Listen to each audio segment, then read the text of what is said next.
The Rapture of Canaan, published in 1995 by Berkeley Books, is Sheri Reynolds' second novel. It follows the story of Ninah, a teenage girl struggling to navigate life in a rigid religious community. As she grows, Ninah battles the temptation of her alluring prayer partner and the turmoil that ensues when she becomes pregnant. Reynolds, a New York Times best-selling author, is known for her Southern contemporary fiction. She teaches creative writing and literature at Old Dominion University in Norfolk, Virginia, where she holds the Ruth and Perry Morgan Chair of Southern Literature. The novel is told from the first-person perspective of 15-year-old Ninah, a member of the Church of Fire and Brimstone and God's almighty baptizing wind. Her life is consumed with the duties of being a devout daughter and Christian, all while anticipating the rapture, the event when the righteous ascend to heaven and the damned endure suffering on earth. Ninah constantly worries about her salvation and does everything in her power to ensure she will be spared. But now that she is 15, she begins to question the rules of her strict, fundamentalist world and her role within it. She starts wondering whether there's more to life than the church's oppressive authority and the fear instilled by its leader, her grandfather, Herman Langston.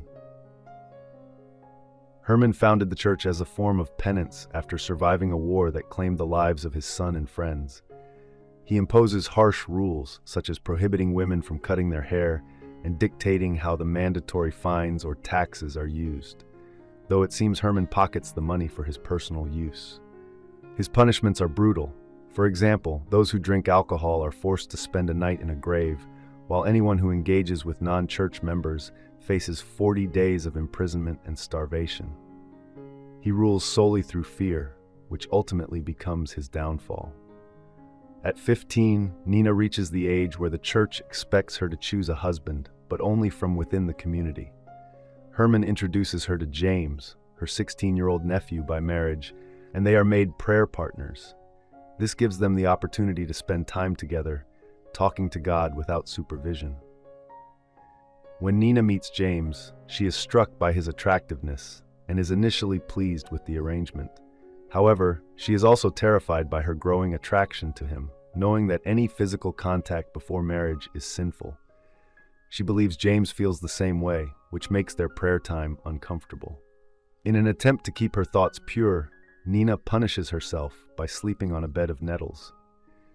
Ninah shares a close bond with her grandmother, Layla, or Nana, offering her a source of comfort amidst the oppressive atmosphere of the church. Together, Ninah and Layla share conversations about many things, and Ninah begins to realize that everyone holds their own views on who God is and what it means to be spiritual. Layla, trapped in an unhappy marriage with Herman, sees him for what he truly is, a man unworthy of admiration. This knowledge saddens Ninah, but she feels powerless, unable to share her own feelings for James with Layla. What she and James hope for is that, through prayer, they can ask Jesus to help them control their growing attraction to each other, allowing them to focus solely on their devotion.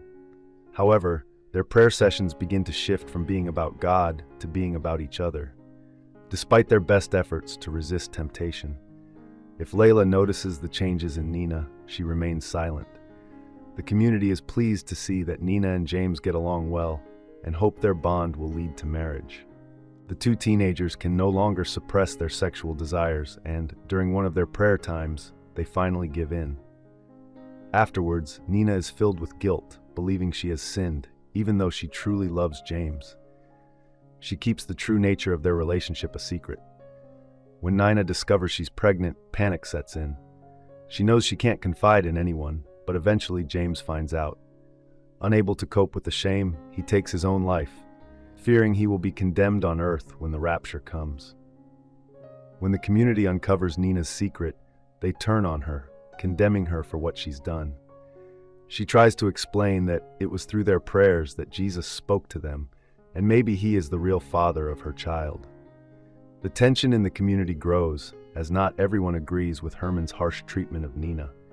Some members begin to stop attending services and refuse to pay their fines. There's a shift in belief, with some questioning whether the rapture will ever happen at all, making their devotion to the Church of Fire and Brimstone and God's almighty baptizing wind feel increasingly pointless. Ninah knows that by speaking out, she is risking everything. When her baby is born with his hands clasped in a prayer-like pose, the community begins to believe that he is the Messiah. Canaan, as the baby is named, is now expected to lead them to salvation. But Ninah, still questioning everything she was raised to believe, wonders if this is truly the case. As she continues to mourn James and wrestles with the lies she has told, she becomes determined to prevent the community from seeing Canaan as a prophetic figure. In the end, Ninah rejects her religious upbringing entirely. In an act of defiance, she pries Canaan's hands apart with blunt scissors, shattering the myth of his divine significance. She renounces the church and decides to seek her own understanding of God, determined to carve out her own path away from the oppressive faith that has defined her life. I hope you enjoyed this video. Leave a like if you did, and be sure to subscribe. Thank you.